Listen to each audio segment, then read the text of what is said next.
करेंगे pair of linear equations in 2 variable class 10 की 3.2 exercise.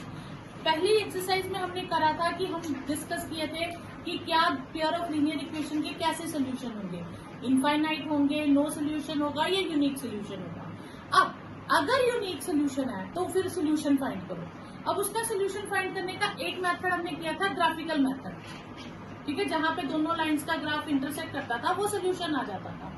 2 और मेथड, एक्चुअली 3 और मेथड थे। एक था सब्स्टिट्यूशन मेथड, एक है इलिमिनेशन और एक था क्रॉस मल्टीप्लिकेशन। तो ये जो क्रॉस मल्टीप्लिकेशन है ये अब आपके सिलेबस से डिलीट हो चुका है। अब आपके सिलेबस में सिर्फ 2 ही मेथड है, सब्स्टिट्यूशन एंड इलिमिनेशन, यानी कि 2 एक्सरसाइजेज है, एक सब्स्टिट्यूशन पे बेस्ड है, एक इलिमिनेशन पे बेस्ड है। आंसर दोनों मेथड से सेम आता है, ठीक है। अब एग्जाम में अगर आपको मेंशन किया कि पर्टिकुलरली कि सब्स्टिट्यूशन यूज करो तो फिर तो आपको वही यूज करना पड़ेगा, इलिमिनेशन करो तो इलिमिनेशन करना पड़ेगा। लेकिन एग्जाम में आ जाए सॉल्व द इक्वेशंस तो फिर आप अपनी मर्जी से कोई भी कर सकते हो, ठीक है। तो सब्स्टिट्यूशन भी इजी है, इलिमिनेशन भी इजी है। आपको दोनों मेथड समझने के बाद जो इजी लगे आप एग्जाम में यूज कर सकते हो। अब ये सब्स्टिट्यूशन और इलिमिनेशन वही एप्लीकेबल होंगे जहां पे यूनिक सोल्यूशन होगा। तो इसलिए कभी भी क्वेश्चन करने से पहले आप रफ में चेक करेंगे कि A1 upon A2 B1 upon B2 के इक्वल नहीं होना चाहिए। अगर ये नहीं है तो ही आप सब्स्टिट्यूशन एंड इलिमिनेशन यूज करेंगे। अदरवाइज आप उसको बता देंगे कि A1 अपॉन A2 और B1 अपॉन B2 सेम है और C1 अपॉन C2 कौन सी कंडीशन है, तो यहाँ तो इनफाइनाइट में नहीं सोल्यूशन होंगे या नो सोल्यूशन होगा, पर आप उसको सॉल्व नहीं करेंगे। आप सॉल्व किसको करेंगे जब A1 upon A2 is not equal to B1 upon B2। Clear. अब फर्स्ट क्वेश्चन है, ठीक है। फर्स्ट क्वेश्चन आपके पास है, first part x plus Y is equal to 14 and x minus Y is equal to 4। तो अब हम रफ में करते हैं, इनके कोएफिशिएंट्स को डिवाइड करेंगे, कितना आएगा 1 अपॉन 1 1, और इनके कोएफिशिएंट्स को डिवाइड करेंगे तो 1 अपॉन माइनस 1, तो एक 1 है और एक -1 है, तो ये दोनों इक्वल नहीं है। ये हमने रफ में करना है, ठीक है। अगर ये इक्वल नहीं है तो हमने शो करके नहीं बताना, हमने सीधा उस पर सब्स्टिट्यूशन मेथड अप्लाई करना है। अब सब्स्टिट्यूशन मेथड में आपके पास 2 इक्वेशन होंगे, एक फर्स्ट इक्वेशन एक सेकेंड इक्वेशन, ठीक है। अब आप इन दोनों में से किसी भी इक्वेशन को चूज कर सकते हैं जो आपको इजी लगे, जिसमें कोएफिशिएंट्स जो है 1 हो, या x का या y का कोएफिशिएंट 1 हो, आप उस इक्वेशन को चूज कर सकते हो। नहीं तो आप कोई भी इक्वेशन फर्स्ट ले सेकंड ले, कोई फर्क नहीं पड़ेगा, ठीक है। अब सपोज की इक्वेशन 1, यहां से आपको जिसकी इजी लगती है वैल्यू वो निकाल लो। आपको x की इजी लगे तो x की वैल्यू निकाल लो, y की इजी लगे तो y की निकाल लो, ठीक है। क्लियर यहां तक? यानी कि जिसका कोएफिशिएंट 1 होगा आप उसको लेफ्ट में रख लो। इसमें दोनों का कोएफिशिएंट 1 है तो हम किसी को भी लेफ्ट में रख लेंगे। तो x की वैल्यू कितनी आ जाएगी 14 माइनस वाई। ये जो नई इक्वेशन आई है, जो रिलेशन आया x और y का शिफ्ट करने के बाद, इसे हम कह देंगे इक्वेशन 3। क्लियर। अब जिस इक्वेशन को हमने पहले यूज किया था हम उस इक्वेशन को अब यूज नहीं करेंगे। अगर मैंने फर्स्ट इक्वेशन यूज कर ली है तो अब मैं सेकंड करूंगी, अगर मैंने सेकंड कर लिया है तो अब मैं फर्स्ट यूज करूंगी, ठीक है। तो putting value of x in equation 2। अब जब आप इक्वेशन का सिंबल डालोगे सर्कल जरूर डालना, सिंपल 2 मत लिखना, क्लियर। तो ये सिंबल ही हम इक्वेशन के लिए रखते हैं, ठीक है। आप यहाँ लिख सकते हैं इन इक्वेशन, पूरा लिखने की जरूरत नहीं है, EQ लिख दो तो भी इक्वेशन होता है। अब हम क्या करेंगे, हम सेकंड इक्वेशन को पहले लिखेंगे। अब इसमें आप कुछ बातों का ध्यान रखेंगे, जब भी आप वैल्यू फिल करेंगे आप ब्रैकेट का यूज करेंगे, बिना ब्रैकेट के वैल्यू कभी फिल नहीं करनी, चाहे क्वेश्चन इजी है चाहे क्वेश्चन टफ है। तो एक चीज का ध्यान रखना, आपके क्वेश्चन में गलती होने का चांस नहीं रहेगा, नहीं तो आप गलत, कहीं ना कहीं साइन गलत हो जाएगा या मल्टीप्लीकेशन में गलती कर दोगे। तो एक चीज याद रखना, जब भी वैल्यू फिल करना ब्रैकेट का यूज करना। अब मुझे x की वैल्यू फिल करनी है, तो मुझे x को हटाना है, रिप्लेस करना है, उसकी जगह क्या लिखना है 14 माइनस वाई। ठीक है, तो अब मैं x को लिखूंगी 14 माइनस वाई, तो मैं ब्रैकेट का यूज करूंगी। चाहे नेक्स्ट एक स्टेप हमारा ज्यादा हो जाएगा, लेकिन आप ब्रैकेट के बिना क्वेश्चन नहीं करेंगे। अब ये y और माइनस वाई कितना हो गया -2y, 14 उधर से आके क्या हो जाएगा माइनस का। तो ये आप 7 से करते आ रहे हैं लीनियर इक्वेशन, 7 से शुरू हुआ 7, 8, 9 में। अब ये आपके पास सिंपल y की वैल्यू निकालनी है -10 और ये माइनस के साथ इधर जाएगा। बच्चे यहाँ पे गलती करते हैं, 2 ले जाते हैं, माइनस को इधर ही छोड़ देते हैं। तो -2 शिफ्ट करो तो y की वैल्यू कितनी आ जाएगी 5। इसे आप हाईलाइट कर देंगे ऐसे बॉक्स में कि आपके पास एक वैल्यू आ गई है, क्योंकि एग्जामिनर जब क्वेश्चन चेक करता है तो वो आपके आंसर्स को चेक करेगा। ठीक है, ये गलत हुआ तो फिर वो कहीं भी चेक करेगा, मतलब गलती निकाल सकते हैं आपकी। ठीक है, ओके। अब ये जो वैल्यू है, अब putting value of y in कौन सी इक्वेशन, हमेशा थर्ड इक्वेशन में फिल करना। तो थर्ड इक्वेशन क्या थी, x is equal to 14 minus y। 14 y की वैल्यू कितनी है 5, 9। तो ये आपके पास आंसर आ गया कि x is equal to 9। Solution is x is equal to 9 and y is equal to 5। हमें 2 इक्वेशन दी थी। ठीक है, तो अब आप सोचोगे मैम ने नीचे क्यों नहीं लिखी सेकंड इक्वेशन, पिछली बार तो मैंने ऊपर और नीचे लिखी थी ना। अब आप एक चीज का ध्यान रखेंगे, अगर आपको कोई भी इक्वेशन ये रैशनल फॉर्म में दी हो तो आप उनको सेपरेट करके लिखिएगा। ठीक है, सेपरेट करने से क्या है, आपने इसका एलसीएम ले लेना, आपने पहले इसको सिंप्लीफाई कर लेना सॉल्व करने से पहले। तो एलसीएम लेंगे तो twice s plus 3t is equal to 6 हो जाएगा। तो twice s plus 3t is equal to 36 हो जाएगा। तो ये हमने इसे सिंप्लीफाई कर लिया। क्लियर, इससे क्या क्वेश्चन तो ऐसे भी सॉल्व हो जाएगा अगर हम बिना सिंप्लीफाई किए, लेकिन उसमें थोड़ा हमें मुश्किल हो जाएगी, कैलकुलेशन गलत हो सकती है। ये सिंप्लीफाई कर लेंगे। क्लियर, इसे नाम देंगे इक्वेशन 1 और इसे नाम देंगे इक्वेशन 2। ठीक है, और ये आमने सामने इस तरह से लिखेंगे कि एग्जामिनर को पता चल जाए हमने 2 इक्वेशन इस तरह से। क्लियर, अब हम कौन सी इक्वेशन यूज करेंगे, पहले ये। ठीक है, तो यूजिंग 1 s माइनस टी किसके इक्वल है 3 के, तो s की वैल्यू क्या आ जाएगी 3 प्लस टी, इसे नाम दे देंगे इक्वेशन 3। ठीक है, फिर putting value of s value of s in 2। Third को हमने किसमें यूज करना है, सेकंड में। अब हम सेकंड इक्वेशन लिखेंगे, उसमें हम s को ब्रैकेट डाल के s की जगह क्या लिख देंगे 3 प्लस t। बाकी कुछ भी चेंज नहीं होगा, सिर्फ समझो हमने s को इरेज करके उसकी जगह 3 प्लस t लिख दिया। तो 2 अपनी जगह, 3 प्लस t वैसे ही, plus 3t is equal to 36। बाकी हमने कोई चेंज नहीं करना। अब हम इसे सॉल्व करेंगे। 6 plus 2t plus 3t is equal to 36। अब हम t वाले सेपरेट और कांस्टेंट सेपरेट कर लेंगे। 36 माइनस 6, 5t इज 30, और t की वैल्यू आ जाएगी 30/5, तो t की वैल्यू आ गई 6। ये हमारे पास t की वैल्यू आ गई। फिर putting value of t in 2 equation, sorry in equation 3। तो s किसके इक्वल है 3 प्लस t, तो t की जगह मैं क्या लिख दूंगी 6, तो s की वैल्यू आ जाएगी 9। Therefore solution is t is equal to 6 and s is equal to 9।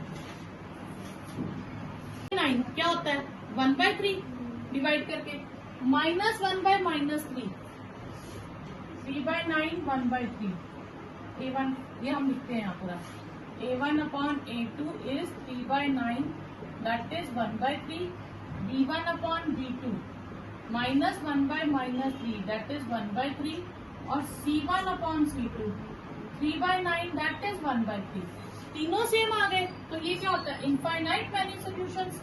तो इस पे ना सब्स्टिट्यूशन लग सकता है ना एलिमिनेशन, तो इस क्वेश्चन को यही छोड़ देंगे। इक्वेशंस है इनफाइनाइट मैनी सॉल्यूशन।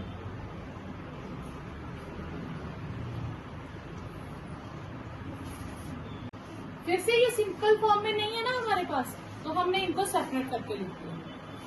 अब डेसिमल को ब्रेक करेंगे तो ये क्या होगा 2/10x 3/10y और 13/10। एलसीएम ले लें 2x + 3y = 13/10। ये 10 हम इधर ले जाए कैंसिल हो जाएगा ना, राइट साइड पे ले जाएंगे तो ये आ गया 13 के इक्वल। तो 2x + 3y किसके इक्वल हो गया 13 के, क्योंकि ये 10 इधर जाएगा तो कट जाएगा, तो वो शो करने की जरूरत नहीं आपको, ठीक है। और यहाँ क्या हो जाएगा 4/10x 5/10y 23/10। फिर से एलसीएम ले लेंगे 4x 5y = 23/10। ये 10 राइट साइड पे करेंगे तो मल्टीप्लाई होके कट जाएगा, तो ये आ जाएगा 4x + 5y = 23। इसका नाम दे देंगे इक्वेशन 2। क्लियर। अब दोनों में से किसी का कोफिशिएंट 1 नहीं है, ठीक है, तो हम इक्वेशन 1 यूज कर लेते हैं, ठीक है। तो इसमें से मैं किसी की भी वैल्यू निकाल सकती हूँ, मैं x की वैल्यू निकाल दूंगी। x की वैल्यू आएगी 13 - 3y/2। ये मेरे पास किसकी वैल्यू आ गई x की, ठीक है। इसे नाम दे देंगे इक्वेशन 3। फिर putting value of x in equation 3 equation 2। 3 को यूज करेंगे हम 2 में। 2 इक्वेशन क्या है मेरे पास 4x 5y = 23। क्लियर। अब मैंने x की वैल्यू डालनी है, जब भी हम वैल्यू डालेंगे मैंने कहा था ब्रैकेट का यूज करेंगे, तो ये क्या आएगा हमारे पास 4 13 - 3y/2 + 5y = 23। क्लियर। अब इस 2 को कैंसिल कर देंगे, ठीक है, तो ये आ गया 2 × 13 - 3y + 5y = 23। क्लियर। अब ये 2 मल्टीप्लाई हो जाएगा दोनों के साथ, तो ये बन जाएगा 26 ± 6y + 5y = 23। क्लियर। अब y वाली एक तरफ बिना y के एक तरफ, तो ये हो जाएगा -y 23 - 26 प्लस माइनस माइनस और साइन बड़ी टर्म का, तो y माइनस वाई आ गया -3 के इक्वल, तो y की वैल्यू क्या आ गई 3 के इक्वल।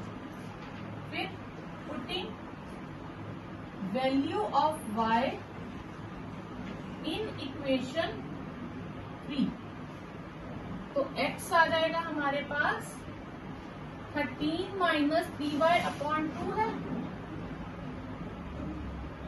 इसको मैं लिख सकती हूँ 13 - 3 × 3/2। तो x की वैल्यू क्या आ जाएगी 13 - 9/2 4/2, वो 2 आ जाएगी। तो solution is x = 2 and y = 3।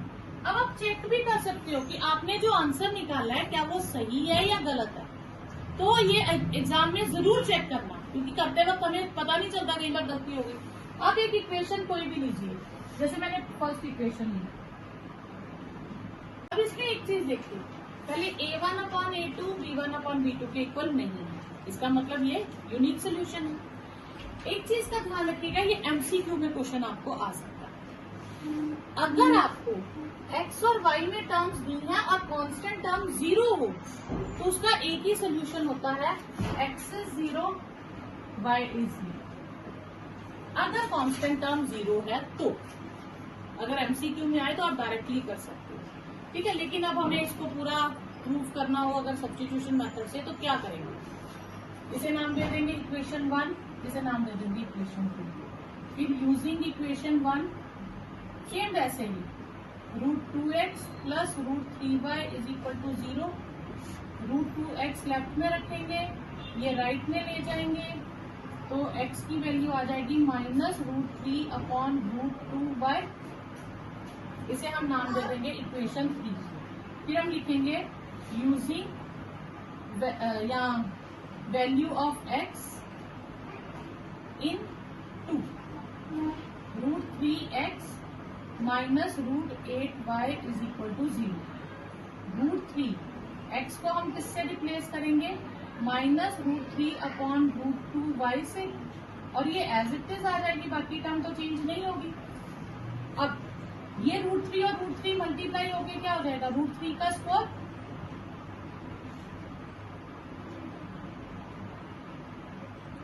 तो ये कट गया, तो ये हमारे पास क्या आ गया?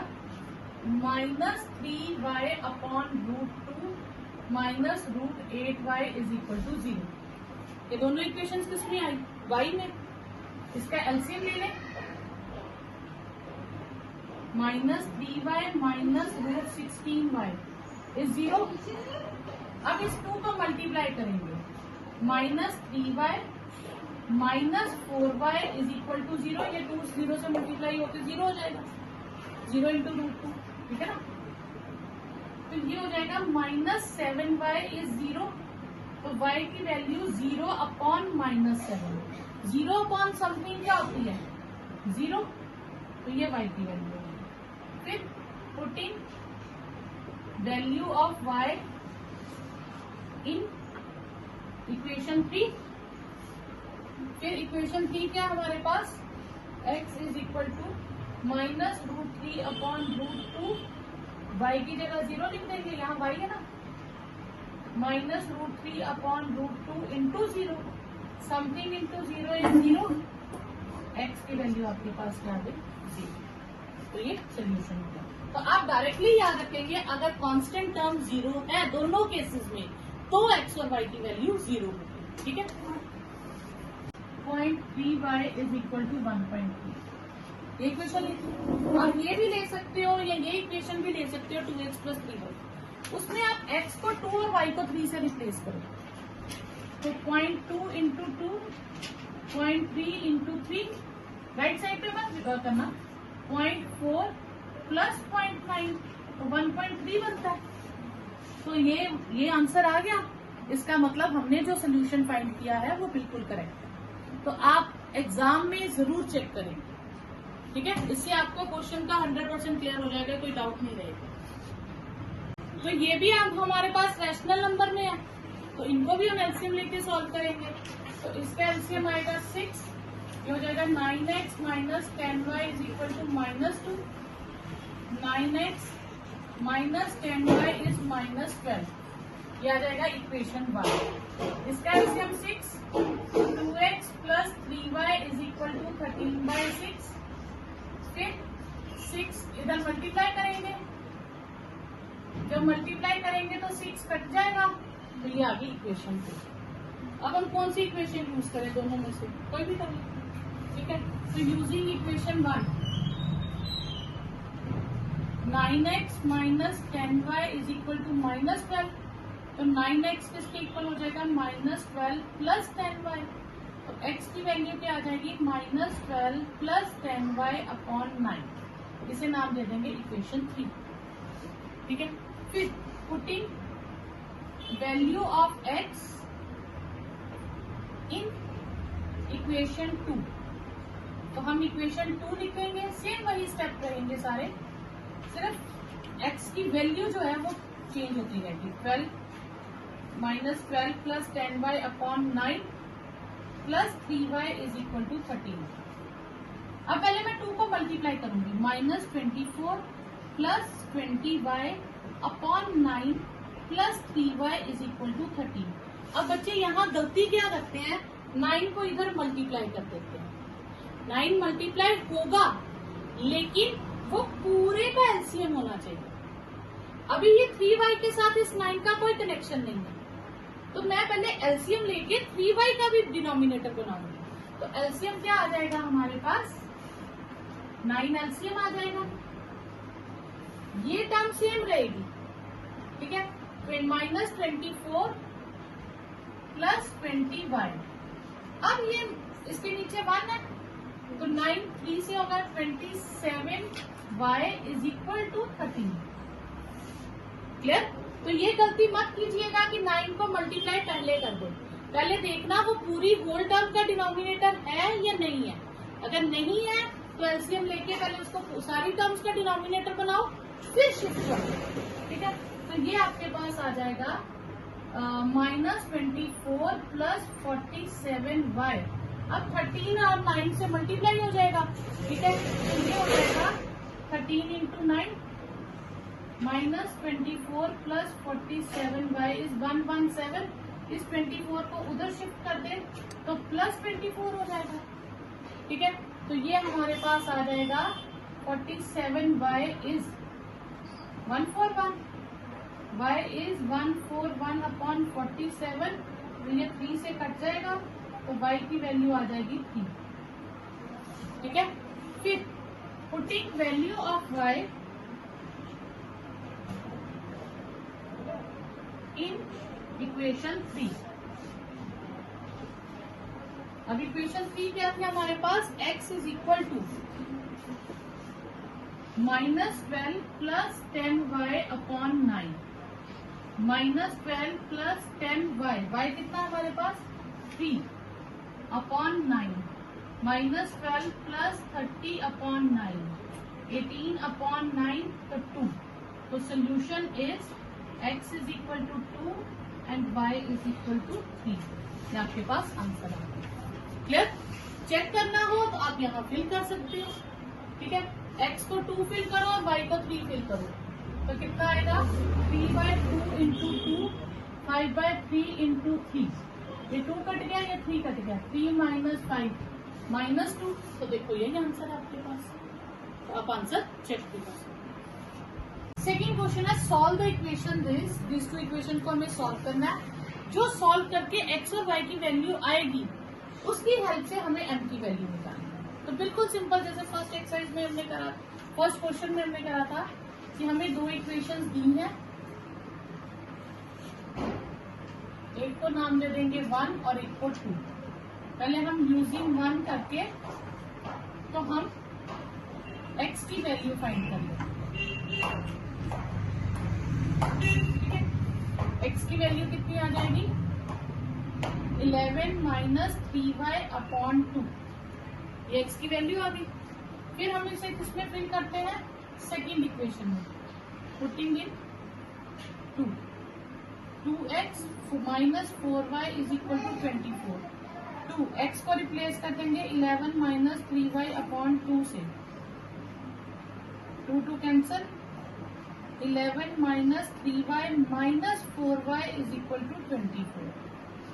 तो ये हो जाएगा हमारे पास 11 माइनस 7y इज 24, ठीक है।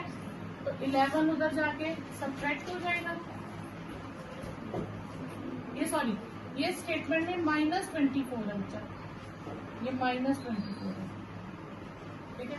तो -24 माइनस 11 तो -7y हो जाएगा -35 के इक्वल, y हो जाएगा -35 अपॉन -7, तो y की वैल्यू आ जाएगी 5। फिर हम putting value of y in equation 3, तो इसमें डाल देंगे तो x की वैल्यू आ जाएगी 11 माइनस 3y अपॉन 2 में हम y को 5 से रिप्लेस कर देंगे, तो 11 माइनस 15/2 -4/2, तो वो आ गया -4। तो x की वैल्यू कितनी आ गई हमारे पास -2। हमने इक्वेशन सॉल्व कर ली, पर क्वेश्चन में उन्होंने कहा है कि m की वैल्यू निकालो, for which y is equal to mx plus 3। तो y को हम किससे रिप्लेस करेंगे? 5 से। x को किससे रिप्लेस करेंगे? -2 से प्लस 3। तो 5 minus 3 is -2m, 2 is equal to -2m। तो m की वैल्यू आ जाएगी 2/-2, तो m की वैल्यू आ जाएगी -1। ये आपके पास आंसर है। क्लियर? क्वेश्चन है difference between two numbers is 26। दो नंबर्स हैं, उन दोनों के बीच का डिफरेंस 26 है। अब जब दो नंबर्स का डिफरेंस होता है तो एक लार्जर होगा और एक स्मॉलर होगा। ठीक है, तो हम जब भी दो नंबर्स को लेट करेंगे तो हम हमेशा x को लार्जर लेंगे, क्योंकि अगर हम मेंशन नहीं करेंगे ना कि लार्जर कौन सा है, फिर दो ऑप्शंस आ जाएंगे, x भी लार्जर हो सकता है, y भी लार्जर हो सकता है, और हमें दोनों पार्ट सॉल्व करने पड़ेंगे। तो क्वेश्चन में डबल काम हमारे लिए हो जाएगा। तो इसलिए हम पहले ही मेंशन कर देंगे कि जो दो नंबर्स हम ले रहे हैं x लार्जर। कभी भी डिफरेंस या लार्जर आए किसी क्वेश्चन में तो लार्जर को x ले लो। ठीक है, तो let numbers be x and y such that x is greater than y। ये हम पहले मेंशन कर देंगे कि हमने x को लार्जर लिया। ठीक है, इस तरह हमें क्वेश्चन एक ही बार में सॉल्व हो जाएगा। अब कंडीशन देखो क्या है, difference between the two numbers is 26, यानी कि दोनों नंबर्स के बीच का डिफरेंस 26 है। तो x लार्जर है, y स्मॉलर है, तो x में से y माइनस करेंगे तो कितना आएगा? 26। फिर आगे, one number is 3 times other. एक नंबर दूसरे से 3 टाइम्स है, तो बड़ा नंबर ही छोटे से 3 टाइम्स होगा ना, तो लार्जर कौन है? x। तो x इज 3 टाइम्स y। ये हमारे पास दो इक्वेशन है। ठीक है, अब ये हमारा काम और इजी हो गया। नॉर्मली हम x की वैल्यू निकालते हैं, यहाँ x की वैल्यू पहले ही दे दी है, तो हम इसी को फिल कर देंगे। Putting value of x in equation 1। तो x पहली फर्स्ट इक्वेशन है हमारे पास, x माइनस वाई इज 26। तो x को किससे रिप्लेस कर देंगे? 3y से। तो ये आ जाएगा ट्वाइस y इज 26, तो y आ जाएगा 26/2। तो y की वैल्यू आ गई मेरे पास 30। तो x कितना है? 3 इंटू वाई। x क्या होगा? 3 इंटू 30, 39। Numbers are 39 and 13। ठीक है, और आंसर इसमें मत लिखना, x और y में आंसर मत देना। जो स्टेटमेंट क्वेश्चंस होंगे उसमें जो पूछा हुआ है लास्ट में वही आंसर देना। ठीक है, अगर आप x और y की वैल्यूज में आंसर देते हो तो हाफ या 1 मार्क टीचर काट लेगा, क्योंकि टीचर ने x y सॉल्व करने को नहीं कहा था, x y हमने खुद से अज्यूम किया था। तो इसलिए उसी चीज में आंसर देना जो टीचर ने पूछा। Larger of 2 supplementary angles. तो पहले तो हमें पता चल गया 2 एंगल्स है और लार्जर की बात हो रही है, तो let angles be x and y such that x is greater than y, क्योंकि एक लार्जर है एक स्मॉलर है। अब सप्लीमेंट्री एंगल्स कौन से होते थे? जिन एंगल्स का टोटल 180 होता है। ठीक है, तो एंगल्स आर सप्लीमेंट्री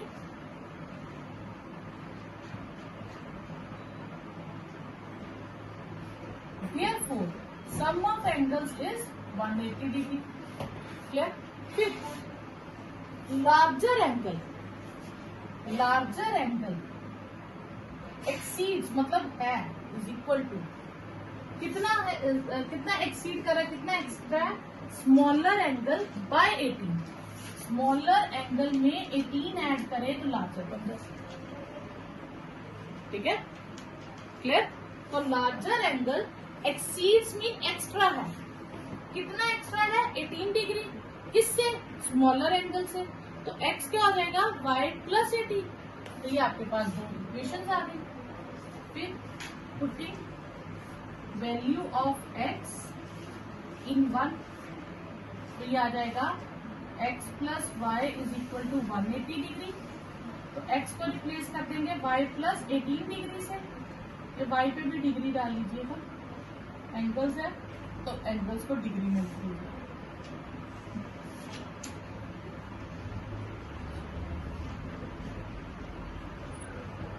तो ये आ जाएगा 2y degree is equal to 180 minus 18 degree, ठीक है।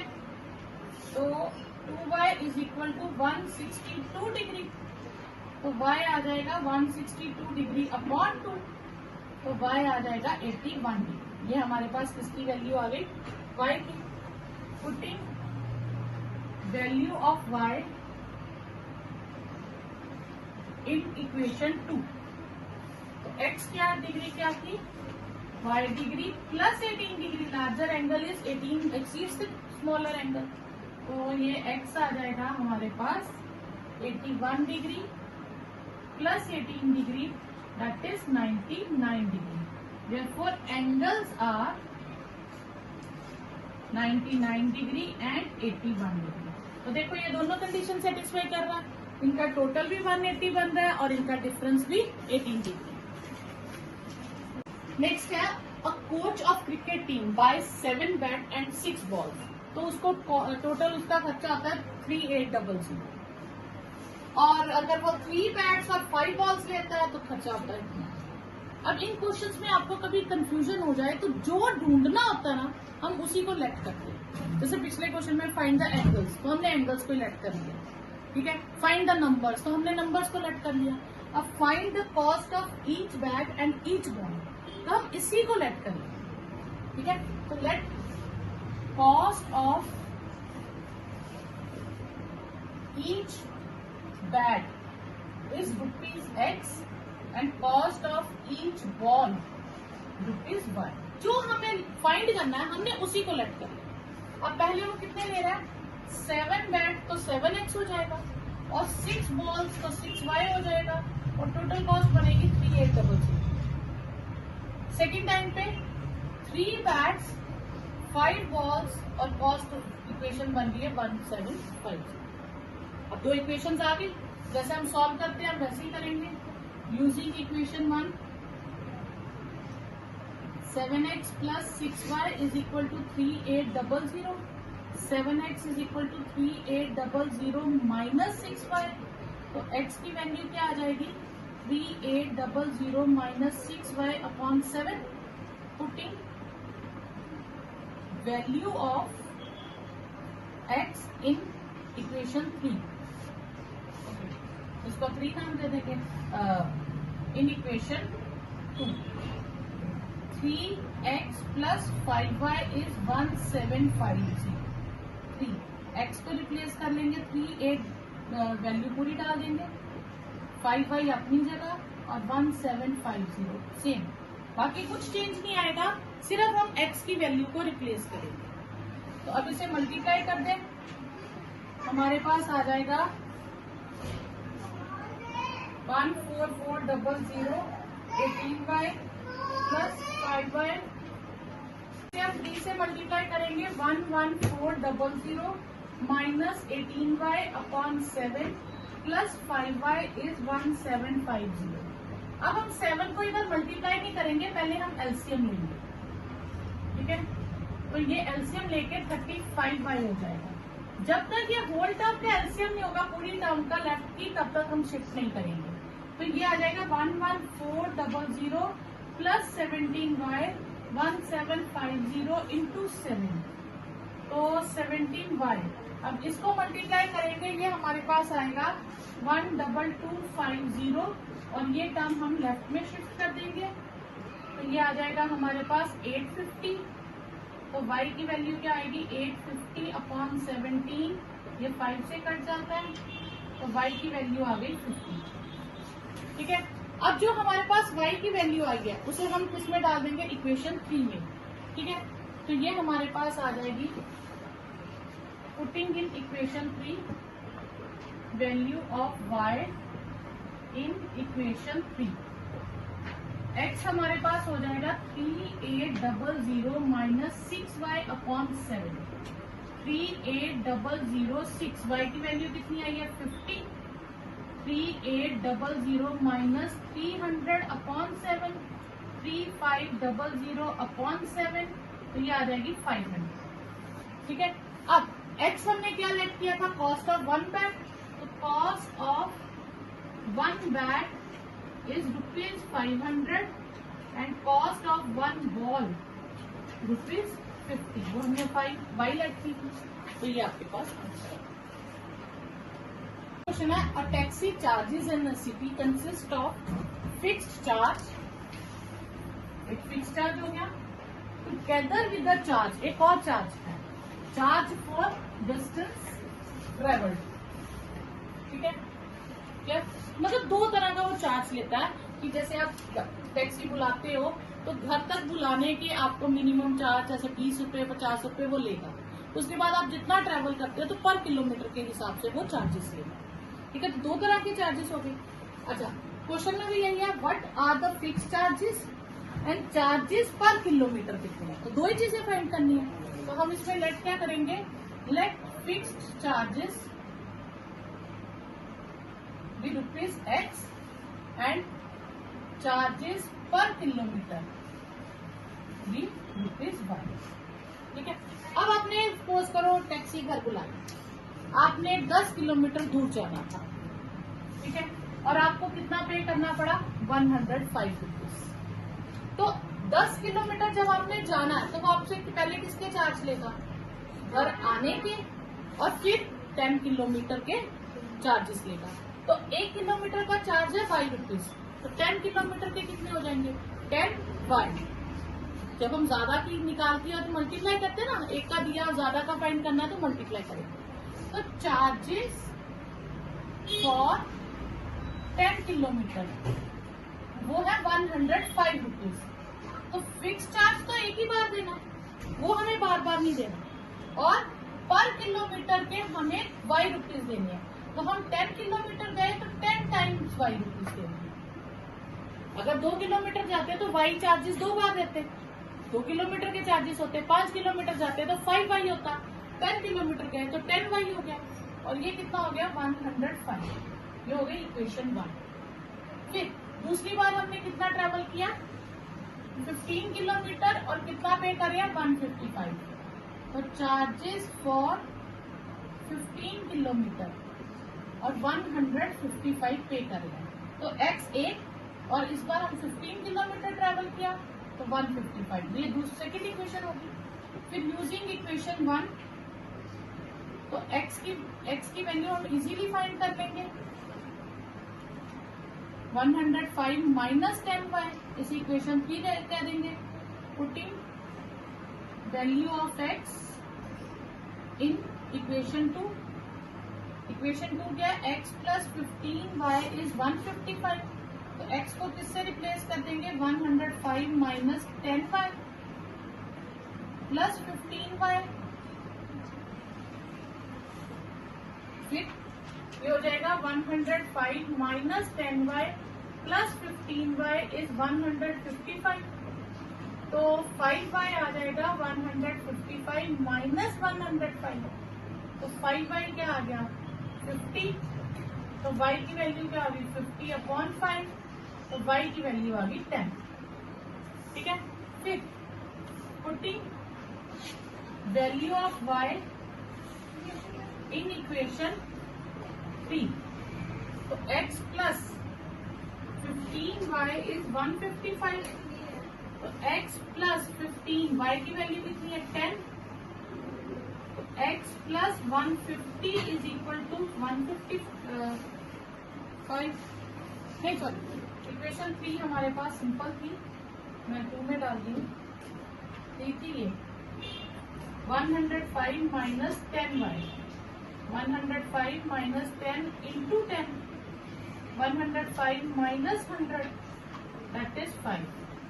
तो फिक्स्ड चार्ज कितना हो गया, फिक्स्ड चार्ज हो गया ₹5 क्योंकि x था, और चार्ज फॉर ईच पर किलोमीटर वो था ₹y और वो है 10 रुपीज। ये आपके पास आंसर है। चार्ज हमें निकालना है फॉर 25 किलोमीटर ट्रेवल करने के लिए। तो चार्ज फॉर 25 किलोमीटर, तो एक फिक्स चार्ज और 25 किलोमीटर हमारे पास आ जाएगा y का। फिक्स चार्ज है 5, 25 इंटू 10, 5 प्लस 250, तो वो आ जाएगा ₹255। ठीक है। नेक्स्ट क्वेश्चन है फ्रैक्शन में। ठीक है, आपको उन्होंने हर तरह का क्वेश्चन दे दिया है। कॉस्ट ऑफ बैट और बॉल्स वाला दे दिया है। ठीक है, दो चीजों की कॉस्ट का दे दिया है। एंगल्स वाला एक क्वेश्चन हो गया। फिर एक क्वेश्चन आपके पास आ गया फिक्स चार्ज एंड पर किलोमीटर चार्ज। ठीक है, और अब आपके पास क्या है, फ्रैक्शन वाला क्वेश्चन। ओके, अब फ्रैक्शन बिकम 9/11, यानी कि आंसर 9/11 हो जाता है। कब? If 2 is added to both numerator and denominator, वो तो ऐड करने के बाद। फिर 3 is added, then it will become 5/6। Find the fraction. तो फ्रैक्शन में क्या होता है? फ्रैक्शन क्या है? अगर ये वर्ड्स यूज कर रहे हैं बार बार, तो फ्रैक्शन में एक न्यूमिनेटर होता है और एक डिनोमिनेटर होता है। हम उसी को लेट कर देंगे। लेट न्यूमिनेटर dx और डिनोमिनेटर dy।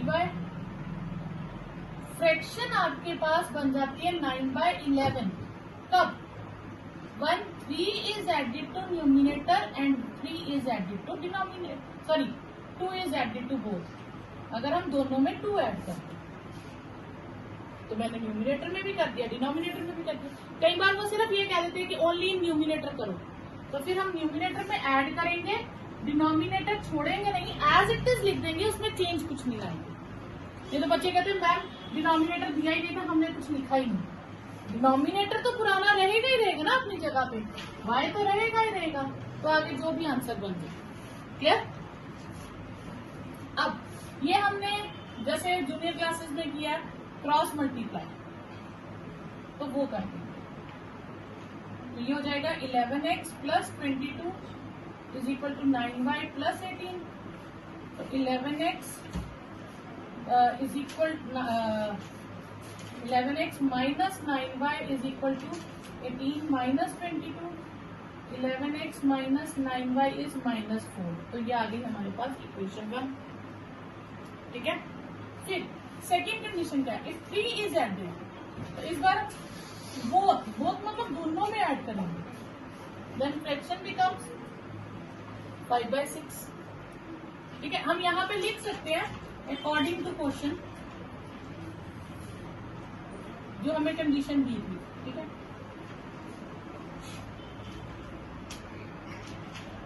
तो ये आ जाएगा 6 into x plus 3 is equal to 5 into y plus 3। तो ये हो जाएगा 6x plus 18 is equal to 5y plus 15। तो आपके पास क्या आ जाएगा? 6x इस बार हम y को इधर ही रहने देंगे, क्योंकि हमें वैसे भी तो वैल्यू फाइंड करनी है ना x की। तो 5y माइनस 3। ठीक है, तो x की वैल्यू हमारे पास आ जाएगी 5y minus 3/6। Putting value of x in equation 1। ये इक्वेशन ले लेंगे। 11x 9y is equal to -4। 11 x को रिप्लेस कर देंगे, जो हमारे पास वैल्यू आई है। अब 11 मल्टीप्लाई होगा न्यूमिनेटर से, 55y 33y upon 6 minus 9y is -4। अब इस 6 को हम क्रॉस मल्टीप्लाई नहीं करेंगे, क्योंकि ये पूरी टर्म का एलसीएम नहीं है। तो ये आ जाएगा 6, ये दोनों y नहीं आएंगे, sorry 55y minus 33 minus 18y is equal to -4। ठीक है, ये आपके पास आ जाएगा। 55 में से 18 माइनस करेंगे, पहले 6 को मल्टीप्लाई कर देंगे, एलसीएम ले लेंगे हम। 55y minus 33 54y is -4। तो ये आएगा y minus 33 is -4 into 6। y minus 33 is equal to -24। तो y is equal to -24 plus 33। तो y की वैल्यू हमारे पास आ गई 9। ठीक है, तो y की वैल्यू आ गई। अब y की वैल्यू हम इक्वेशन 2 में फिल कर देंगे।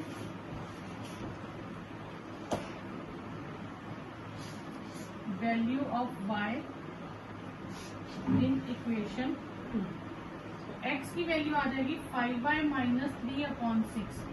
y है 9, 45 माइनस 3/6 42, तो x की वैल्यू आ गई 7।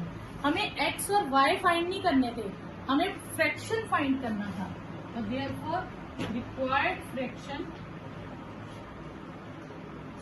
क्या थी, x/y लेट की थी ना, तो 7/9 हमारे पास आंसर आ गया। तो अब हम चेक करेंगे हमने करेक्ट आंसर करेक्ट है। 7/9 में 2 ऐड कर दोनों में, तो 9/11 बननी चाहिए। यस, 9/11। ठीक है, तो आप आंसर चेक भी कर सकते हो। एलसीएम ले लेंगे हम। 55y माइनस 33, 54y इज -4, तो ये आएगा y माइनस 33 इज -4 इंटू 6।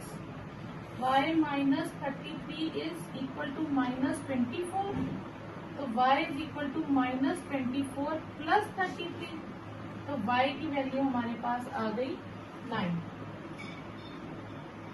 ठीक है, तो y की वैल्यू आ गई। अब y की वैल्यू हम इक्वेशन 2 में फिल कर देंगे।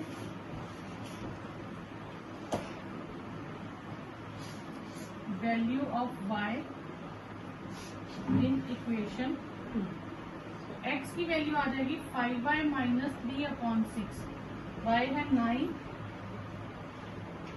45 माइनस 3/6 42, तो x की वैल्यू आ गई 7। हमें x और y फाइंड नहीं करने थे, हमें फ्रैक्शन फाइंड करना था। तो देयरफॉर रिक्वायर्ड फ्रैक्शन क्या थी, x/y लेट की थी ना, तो 7/9 हमारे पास आंसर आ गया।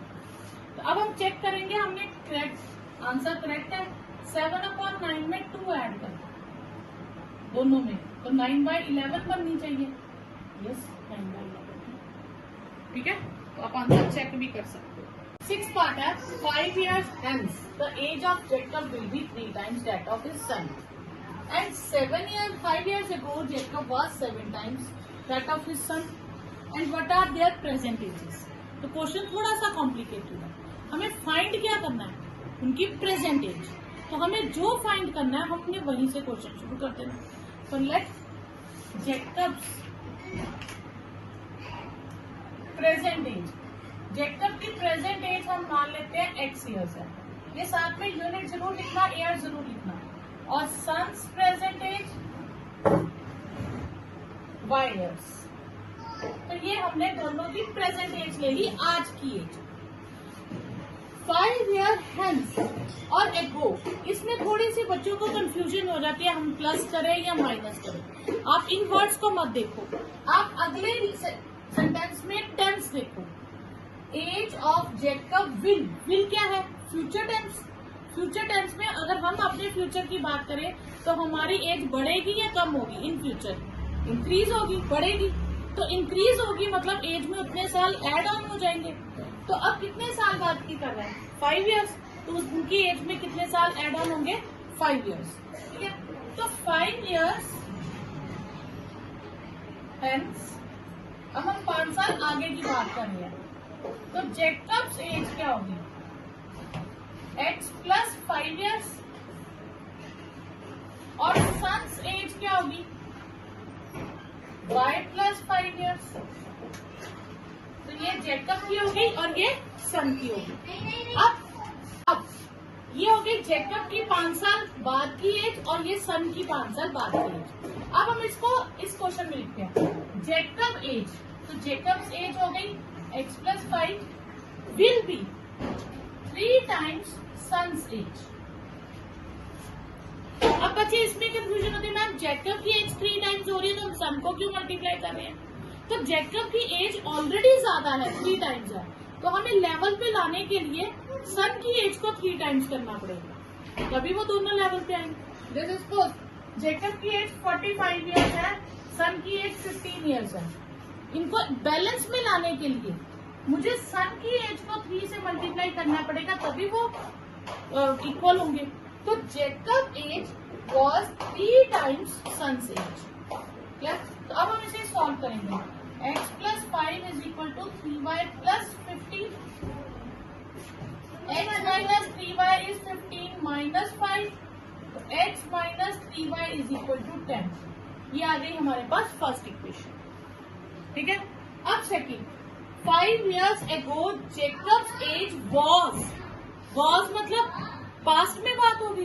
तो अगर हम पास्ट में अपनी एज को देखें तो हमारी एज कम थी, तो उतने साल हम पीछे जाएंगे। तो कितने साल की बात करा? 5 years ago। तो फिर हम क्या लिखेंगे? 5 years ago Jacob's age, Jacob की एज कितनी थी? उसकी एज में से 5 years लेस कर देंगे। और सन की एज क्या है? हम सन की एज में 5 years लेस कर देंगे। ठीक है, अब हम इक्वेशन पढ़ेंगे। जेकब एज वॉज, तो जेकब की age x minus 5 was 7 times son age, तो 7 टाइम्स y माइनस 5। तो x minus 5 is 7y minus 35।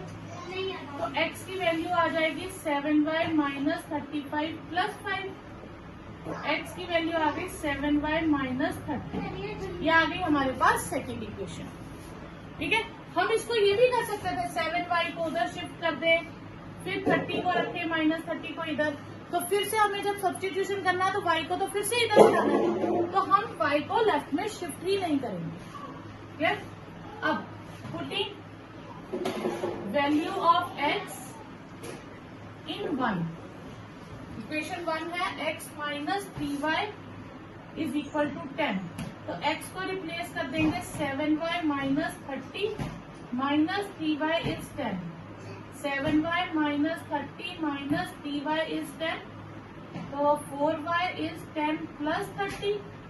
तो 4y विल बी 40, तो x will be y will be 40 upon 4, तो y विल बी 10। तो x में fill करेंगे 7y minus 30, 7 into 10 minus 30, 70 minus 30 that is 40। तो x क्या था? Jacob's present as